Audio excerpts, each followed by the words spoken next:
Live from New Delhi, you're watching DD India Live, India's voice to the world. I'm Abhishek Mahajan. Coming up in the next 30 minutes.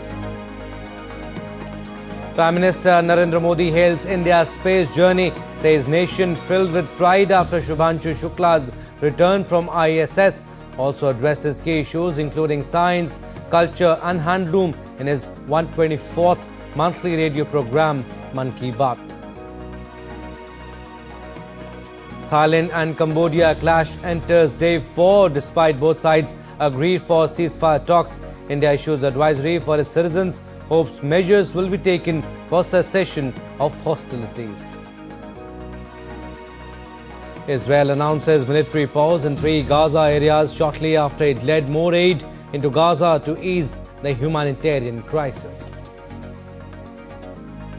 And Koneru, Humpy and Divya Deshmukh draw in Game 1 of FIDE Women's Chess World Cup Final.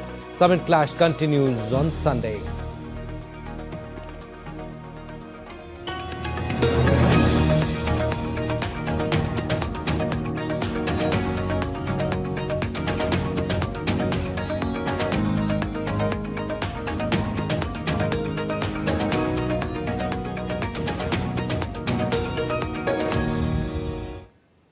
In 124th episode of monthly radio program Mann Ki Baat on Sunday, Prime Minister Modi hailed successful space journey of Indian astronaut Shubhanshu Shukla as inspirational for the countrymen. Take a listen. Shubhanshu धरती पर सुरक्षित उतरे, लोग उछल पड़े, हर दिल में खुशी की लहर दौड़ गई, पूरा देश गर्व से भर गया। साइंस को लेकर, स्पेस को लेकर बच्चों में एक नई जिज्ञासा भी जागी। अब छोटे छोटे बच्चे कहते हैं हम भी स्पेस में जाएंगे, हम भी चांद पर उतरेंगे, स्पेस साइंटिस्ट बनेंगे।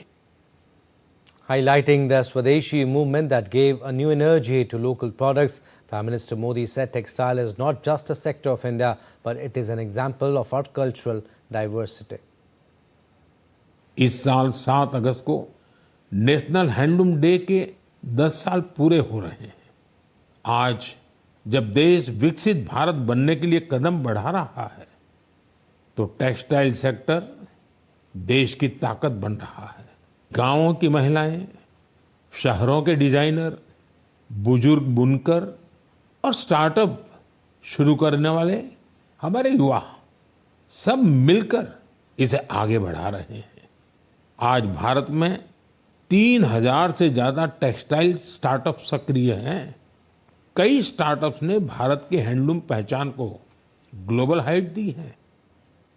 On Saturday, soon after returning from his 2-nation visit, Prime Minister Modi laid the foundation stone and inaugurated and dedicated to the nation various development projects.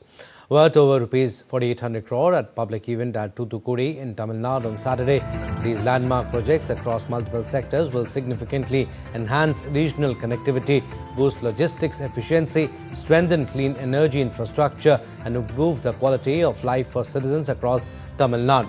Addressing the gathering, PM Modi said that all the projects will make Toothukudi and Tamil Nadu a hub of connectivity, clean energy and new opportunities. Infrastructure और energy ये किसी भी state के development की backbone होते हैं। इन 11 years में infra और एनर्जी पर हमारा फोकस ये बताता है कि तमिलनाडु का विकास हमारी कितनी बड़ी प्रायोरिटी है। आज की सभी परियोजनाएं भी तूतुकुड़ी और तमिलनाडु को कनेक्टिविटी, क्लीन एनर्जी और नई अपॉर्चुनिटीज का हब बनाएगी।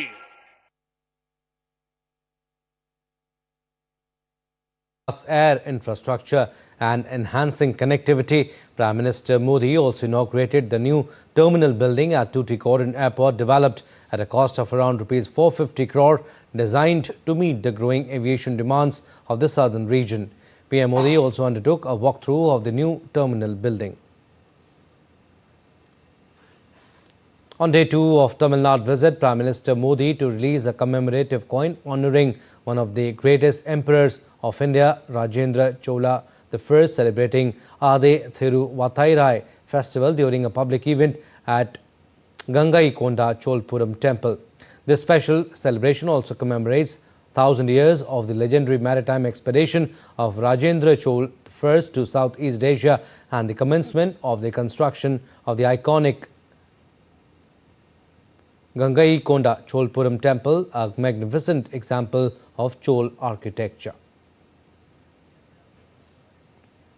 And the second round of negotiations for the India-New Zealand Free Trade Agreement concluded in New Delhi, further advancing the shared objective of strengthening bilateral trade and economic partnerships. The FTA was launched during the meeting between Union Minister of Commerce and Industry Piyush Goyal and his New Zealand counterpart on March 16, 2025. The third round of negotiation is scheduled to be held in New Delhi in September 2025.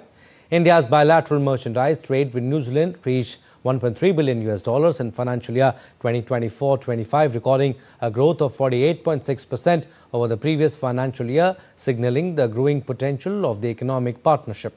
The FTA is expected to enhance trade flows, support investment linkages, promote supply chain resilience, and establish a predictable and enabling environment for businesses in both countries.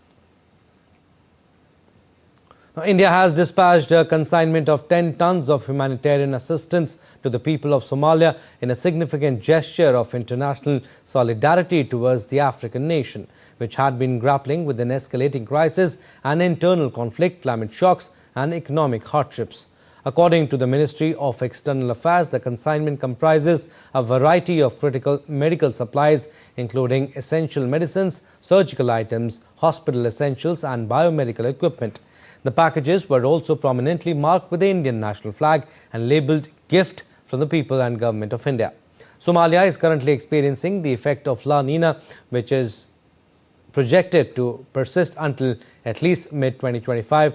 This is causing dry spells and below-average rainfall.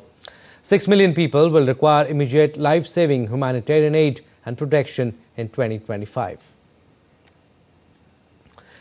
India also dispatched a tranche of 5 metric tons of black-eyed cowpea seeds to Fiji on Saturday in a significant boost to agricultural collaboration with its Pacific partner in the Indo-Pacific region.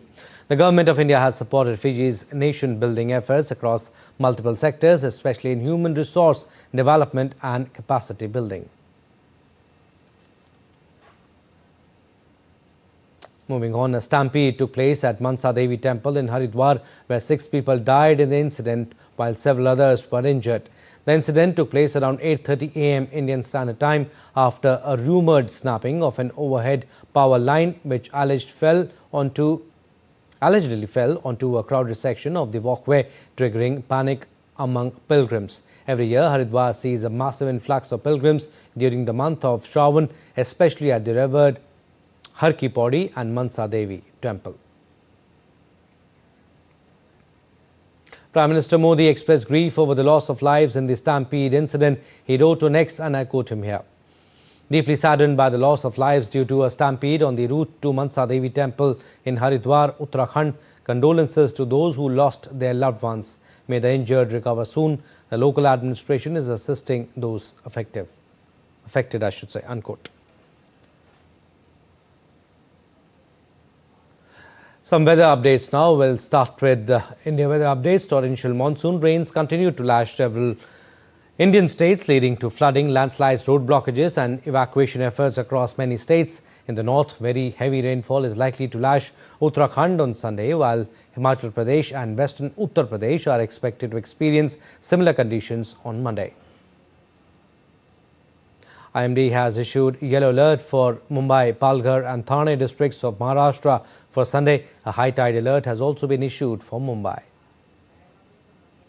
West Madhya Pradesh is likely to receive extremely heavy rainfall on Sunday. The weather office said a similar alert has been issued for parts of Gujarat, where very intense showers are expected. Down south, isolated heavy rainfall is forecast over Tamil Nadu on Sunday and Kerala over the next 4 days. In Odisha's Bhadrak district, the Baitarani river crossed the danger level at Akuapada, prompting flood warnings for Jaipur and Bhadrak. Local authorities remain on alert as more rain is expected.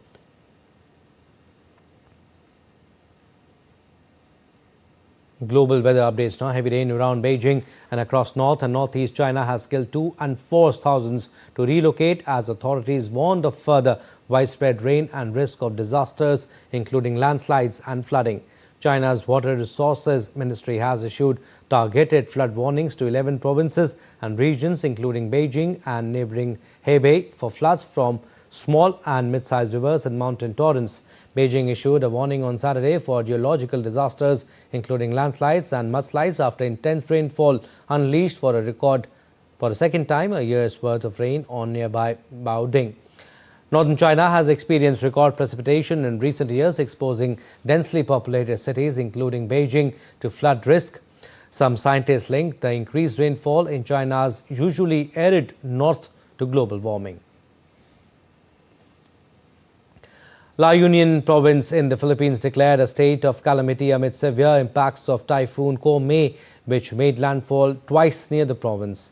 Typhoon Komay, the 8th typhoon of the year, made the first landfall on Thursday night in the town of Agno in Pangasinan province in the Philippines, with winds reaching speeds up to 120 kilometers per hour.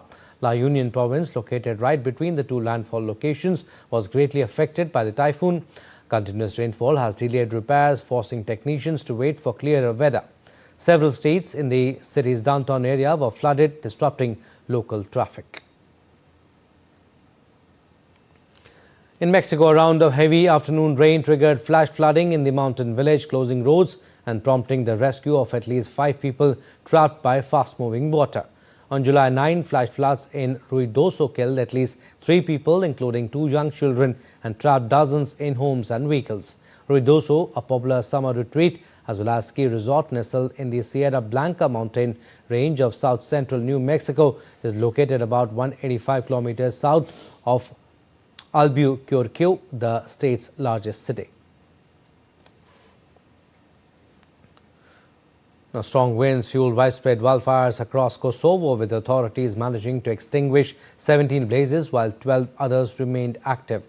Devastating wildfires swept through southern Kosovo, causing significant damage to property and livestock. Firefighters in Suhareka battled another large blaze that threatened homes and scorched a vast area of land. Separate fire in eastern Kosovo killed around 40 cattle. In the northern part of the country, a NATO helicopter was deployed to drop water in an effort to contain yet another wildfire.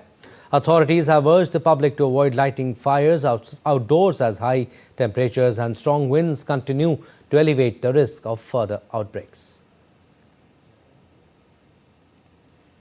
Albania's Defence Ministry dispatched 90 soldiers and 2 helicopters on Saturday to assist in containing a series of wildfires in the northeastern Bulqiza municipality as blazes intensified across the region. Over 20 fires erupted in Bulqiza and Klos-e-Matit on Saturday afternoon, fueled by strong winds and soaring temperatures, which have scorched hundreds of hectares of pine forest and pastures. 6 villages were evacuated and a church and 10 uninhabited houses were destroyed by the blaze. The fire's intensity eased in the evening after 2 helicopters were deployed to assist firefighting efforts. Massive plumes of smoke filled the skies above Kaithera Island as wildfires swept across parts of southern Greece, forcing evacuations and prompting fresh concerns over the country's worsening fire seasons. Authorities ordered the evacuation of 3 villages as flames approached residential areas. Emergency services worked through the day to contain the blaze, while temperatures soared under Greece's 3rd major heat wave of the summer. The Greek National Weather Service reported that temperatures could reach up to 44 degrees Celsius, creating extremely dangerous conditions for firefighting and increasing the risk of new ignitions. So far, no injuries have been reported, but damage assessments are ongoing. Firefighters remain on high alert as dry conditions and strong winds threaten to spread the flames further. Time now for a very short break, but still to come on this edition of DD India Live. Taiwan recall campaign fizzles in a setback to its president. 11 injured in stabbing at Michigan Walmart. And US Fed poised to hold off on rate cuts at its upcoming meeting.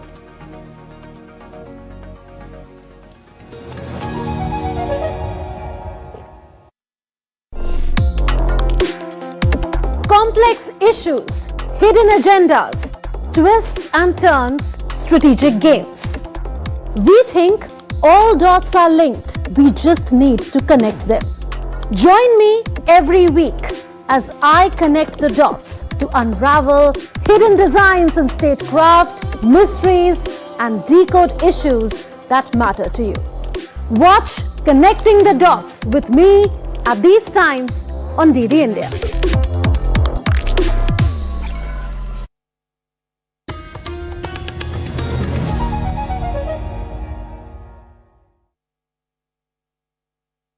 Some more stories.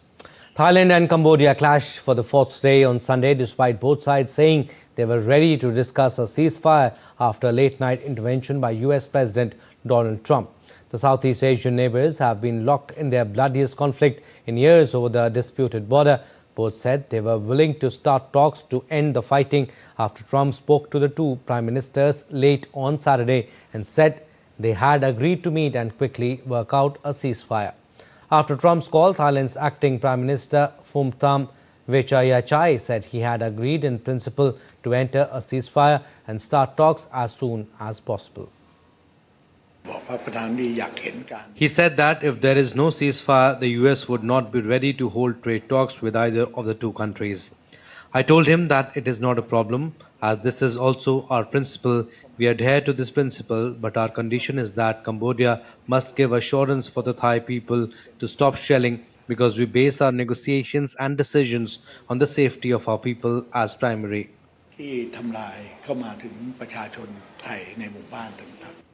Though fresh artillery clashes erupted on Sunday morning near two long contested ancient temples in the frontier region between northern Cambodia and northeast Thailand.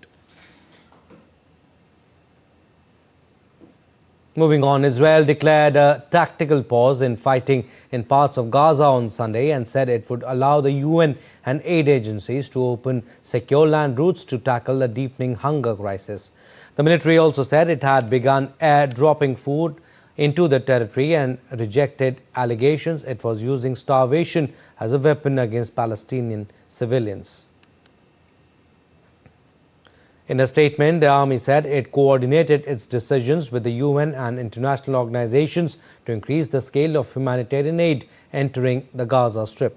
The pause in fighting would be limited to areas where the military says Israeli troops are not currently operating: Al-Mawasi, Deir al-Bala and Gaza City, and will last from 10 a.m. until 8 p.m. local time every day. Before Israel announced the airborne delivery of 7 pallets of food, the United Arab Emirates had said it would restart 8 drops, and Britain said it would work with partners, including Jordan, to assist them. Now, Russia's defense ministry announced on Saturday that its forces have captured 2 more villages in eastern Ukraine, including one in Dnipropetrovsk region, where Moscow says its troops have begun to make advances. The Russian Defense Ministry said its forces had taken control of Zeleny Hay in Donetsk region, that is a major stronghold of Ukrainian formations, and Malivka, a village just inside Dnipropetrovsk region. Ukrainian forces haven't confirmed the loss but reported intense fighting in the area. Whereas Ukrainian President Volodymyr Zelensky, in an assessment of the situation, said that the logistics hub of Pokrovsk remained the focal point of conflict. He also said Ukrainian forces had recorded successful actions in Sumy region on Ukraine's northern border, where Russian forces have established a foothold in recent weeks.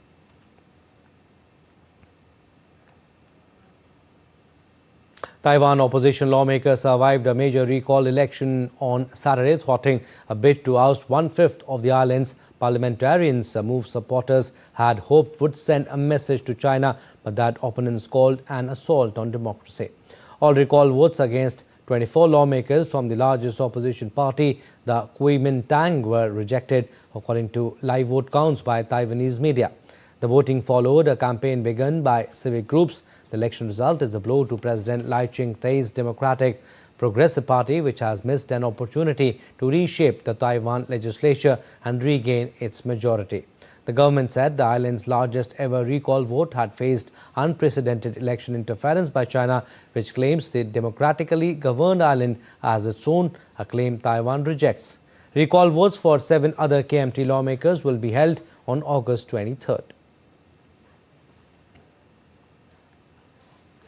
Now, demonstrators filled the streets of Mexico City to protest against gentrification, that is displacing locals and limiting access to housing for lower income residents. It was the third such demonstration in recent months as housing policies continue to favor real estate developers. For the past 3 years, housing prices in Mexico City have been more than doubled, fueled by luxury real estate developments and an influx of wealthier domestic and foreign residents. Long-time locals have increasingly been priced out of their neighborhoods, marching along Insurgentes Avenue in the city's southern district under a heavy police presence. Residents chanted slogans and carried banners calling for an end to government-backed luxury developments and rising rents. Hundreds of police officers in anti-riot gear lined the route.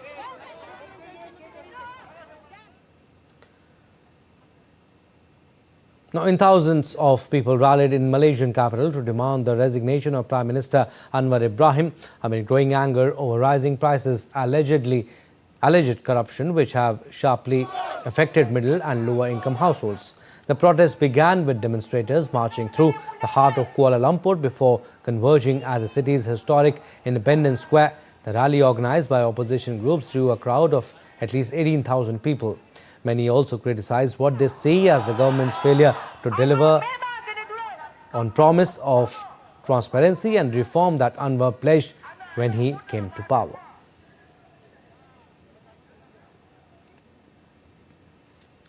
In the United States, at least 11 people were injured in a stabbing at a Walmart store in the Midwestern state of Michigan. A heavy police presence was seen outside Walmart in Traverse City and the suspect was in custody. So there is currently no update on their conditions. Grand Traverse County Sheriff Michael Shea said the suspect was armed with a folding knife and appeared to have targeted victims at random. In a statement on X, Michigan Governor Gresham Whitmer said he is in touch with law enforcement about the news and he condemned this brutal act of violence.